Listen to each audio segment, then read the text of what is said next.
Mossberg. Field-proven performance since 1919.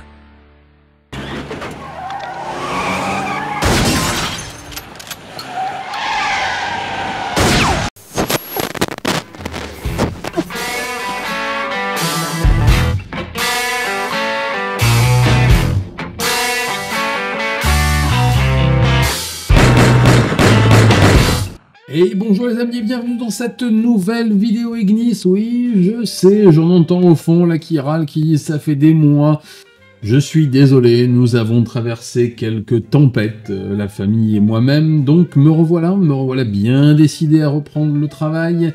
Alors je sais, je suis dans le décor de mon autre chaîne, mais je suis en train d'installer un studio exprès pour la chaîne Ignis, dans laquelle je tournerai les prochaines vidéos. Voilà. Vous êtes quand même très exigeant. Hein. Bon, alors je ne vais rien vous promettre, mais je peux vous dire d'ores et déjà qu'en plus de la vidéo d'aujourd'hui, il y en a deux en préparation sur du nouveau matériel, mais aussi des classiques, vous le verrez, notamment une vidéo refaite d'une ancienne vidéo parue sur une autre chaîne. Enfin, tout ça est très compliqué. On verra ça en temps utile. En tout cas, la chaîne reprend. Merci à toutes et à tous de vous être abonnés depuis les mois et les mois qu'il n'y a pas eu de sortie. Vous avez vraiment du mérite. Mais ça va. Mathéo! La vidéo d'aujourd'hui va être consacrée à un grand classique de l'armement américain. Et oui, il est temps pour nous de célébrer les glorieux ancêtres et les grands anciens de l'armement mondial. Pas du tout. C'est juste que j'avais envie de vous parler d'un de mes fusils préférés, voire de mon fusil préféré. Ça fait des années, comme on dit dans le sud-ouest. Elle dit qu'est-ce que c'est beau, on dirait que vous chantez quand vous parlez. Ah, j'ai dit je suis un oiseau, moi. Ce que je voulais m'en reprocurer un. J'avais eu la chance d'en acheter un pour quelques dollars à l'époque où je vivais aux États-Unis. Ils sont un peu plus chers ici, ça nous donnera aussi l'occasion de parler de ce fabricant emblématique et mythique et historique de l'armement américain. Aujourd'hui, je vais vous parler du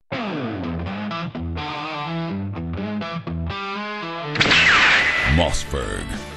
Field-proven performance since 1919. Mossberg Maverick 88. Et oui, c'est l'arme que je voulais vous présenter aujourd'hui, qui est devenue notre arme favorite, je vous l'avais dit tout à l'heure. Alors, penchons-nous un peu plus, ça pas trop parce que j'ai très mal au dos, mais ça c'est un autre problème, sur cette arme légendaire, magnifique et d'une robustesse absolument sans égale. J'ai nommé cette magnifique petite chose que je tiens là dans mes petites mimines, le Maverick by Mossberg 88 Security. Oh yeah, how about a shotgun? Tout d'abord, présentation de l'engin, comme vous le voyez. Alors c'est un modèle en catégorie B que je vous conseille, car beaucoup plus intéressant. C'est donc 5 coups, magasin tubulaire, 5 coups plus 1 dans la chambre. Il n'est pas si lourd que ça, il fait environ 3 kg, un tout petit peu plus chargé. Canon de 47 cm. Comme ma... Armement à pompe, bien entendu. Armement très facile, d'ailleurs, mécanisme très souple, très facile, qui permet un tir assez rapide. Ça m'arrive régulièrement de tirer mes 6 cartouches assez vite, ce qui permet un meilleur groupement, vous le verrez, parce que oui, même s'il n'y a pas ou peu d'organes de visée, on est quand même sur là un petit grain d'orge, on vise à peu près comme l'on peut, mais il reste quand même d'une relative précision. Que dire d'autre d'intéressant sur cette arme? La finition est très simple mais absolument cool, c'est-à-dire que on est sur un bronzage noir bleuté de très belle facture, le démontage très facile, il suffit de le démonter ici, de sortir le canon pour le nettoyer, on peut sortir le mécanisme de pompe assez facilement, le graissage est très aisé. Aucun problème d'éjection, le chariot est vraiment très bien fait, c'est un truc d'un bloc et vraiment, c'est de l'acier américain, messieurs, dames. C'est bien entendu du calibre 12 sur 76, ce qui permet de tirer à peu près tout, notamment les slugs que l'on tire régulièrement au stand avec Monsieur Ours, mais ça je vous en parle dans un petit moment. Si cette arme vous donne un petit air de déjà-vu, eh bien c'est tout à fait normal. Je tape dans le micro, c'est mal de taper dans le micro. Mieux taper dans autre chose. C'est tout à fait normal parce que c'est une arme que vous avez certainement vue régulièrement dans nombre de films. mais aussi c'est l'arme qui équipe pas mal de forces de l'ordre en France. Je crois que l'armée de l'air s'en est équipée, notamment pour garder les bases et garder le matériel. Le GIGN en est équipé, le GIPN aussi, plusieurs services d'intervention de la police française. Donc un fusil à pompe, oui, dans certains cas, mais pas dans tous les cas. Vous savez, c'est pas parce qu'en face ils vont rouler avec des tanks qu'il va falloir nous avoir des automitrailleuses.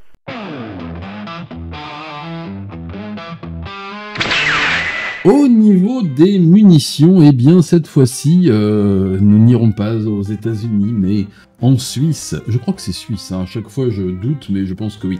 Eh bien avec Monsieur l'Ours, on a pris l'habitude de tirer de la GECO, de la Call-It Competition Slug.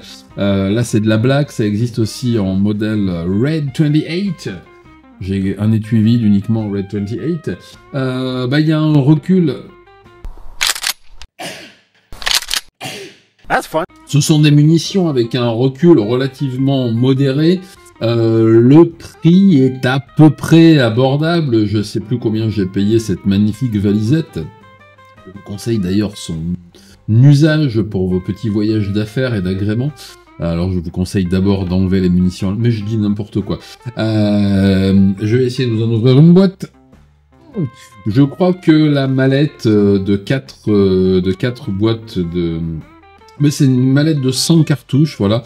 Et je crois que je l'ai payé dans les 90 € à peu près. Donc, présentation de la munition, la voici. Donc, vous voyez, c'est la slug, donc la balle est ici. Ce sont des cartouches destinées à la compétition, donc au tir de précision. Alors, au tir sportif de précision, ça c'est autre chose, mais... Alors qu'on arrive à un groupement relativement intéressant avec cette munition-là. Mais je n'ai que trop parlé, alors on va prendre notre fusil, on va prendre notre petite mallette, on va faire un faux raccord comme ça, on va aller s'entraîner au stand alors qu'on y est déjà allé il y a 15 jours, mais comme il pleuvait, après on n'a pas eu le temps d'y retourner, et comme j'avais pas réinstallé le studio, enfin, test du Mossberg, et puis on se revoit après pour discuter. Je vous ferai peut-être un point sur la compagnie, hein, ça vous dit ça? Ou là, on fera un petit point sur la compagnie après.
La marque Mossberg, officiellement OF Mossberg & Sons Incorporated, est un nom incontournable dans le monde des armes à feu américaines.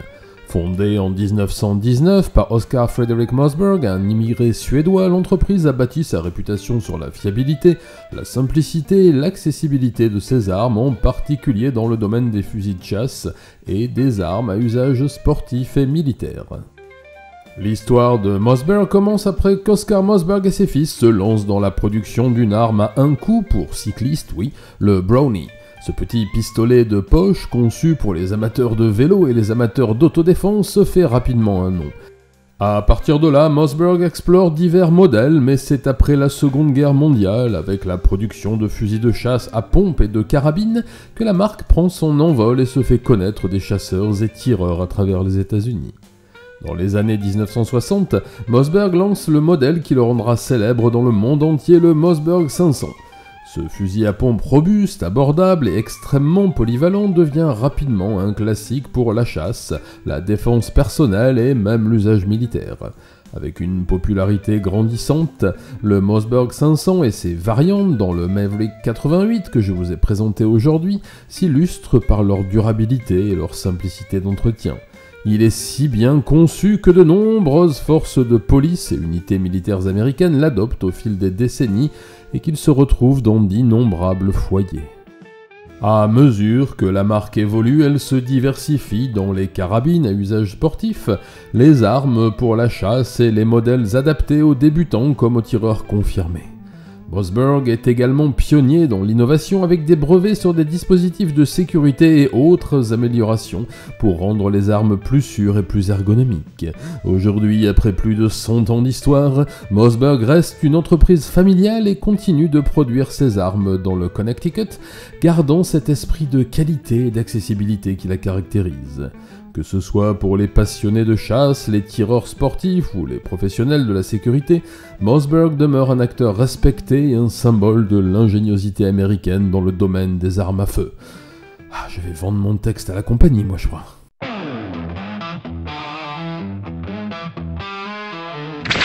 Les amis, vous l'aurez compris, notre Mossberg Maverick 88, je sais j'aime bien le répéter, mais... Ah oui, alors j'ai changé de tenue parce qu'entre-temps j'ai fait d'autres trucs, enfin, vous vous rendez compte depuis le début de la chaîne qu'on n'est jamais très raccord, niveau fringue. Donc voilà, je vais terminer cette vidéo en vous laissant aller voir les caractéristiques techniques sur le site du fabricant, bien sûr, mais aussi demander conseil à votre armurier. Une fois de plus, je vous conseille, s'il vous reste encore des catégories B, de le prendre en catégorie B, vous le paierez moins cher, puis vous trouverez de meilleures occasions, sachant que là, en creusant un peu, j'en ai vu à partir de 360-380 € à peu près. Que dire de plus, si ce n'est que, comme vous l'avez vu, c'est devenu vraiment notre arme de loisir favorite, qu'on prend vraiment un grand plaisir. Le seul petit bémol, une fois de plus, mais comme pour toutes les autres armes depuis quelques temps, à part la 22, mais ça risque de changer, c'est que les munitions sont de plus en plus chères. Je trouve ça extrêmement onéreux pour une famille de se payer une boîte de 100 cartouches à 89 €. Ça peut vous paraître peu cher, vous qui avez de forts moyens, puisque vous me suivez, mais ça peut faire un budget pour une petite famille qui va tirer, comme Monsieur l'Ours et moi-même. Voilà, c'est peut-être le petit inconvénient propre à la France. Si vous habitez aux États-Unis, vous n'avez pas cet inconvénient.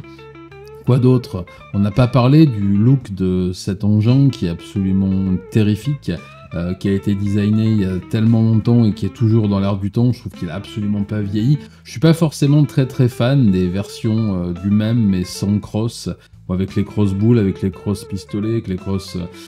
Est-ce que ça apporte quelque chose en plus? La version tactique est pas non plus celle que je préfère. Je sais pas, j'ai une affection toute particulière pour ce modèle-là, vous l'aurez compris. Allez, je vais vous laisser, on a d'autres vidéos à préparer, j'ai d'autres activités annexes à faire aussi, je dois aller récupérer un colis perdu par la poste dans lequel il y a une des armes que je dois vous présenter, heureusement qu'il les envoie en plusieurs parties, merci la poste. Quoi qu'il en soit, j'espère que cette vidéo vous aura intéressé, vous aura donné envie d'acquérir un de ces engins-là. En attendant, je vous dis... vivez vos passions à fond, rendez-vous au stand et à bientôt.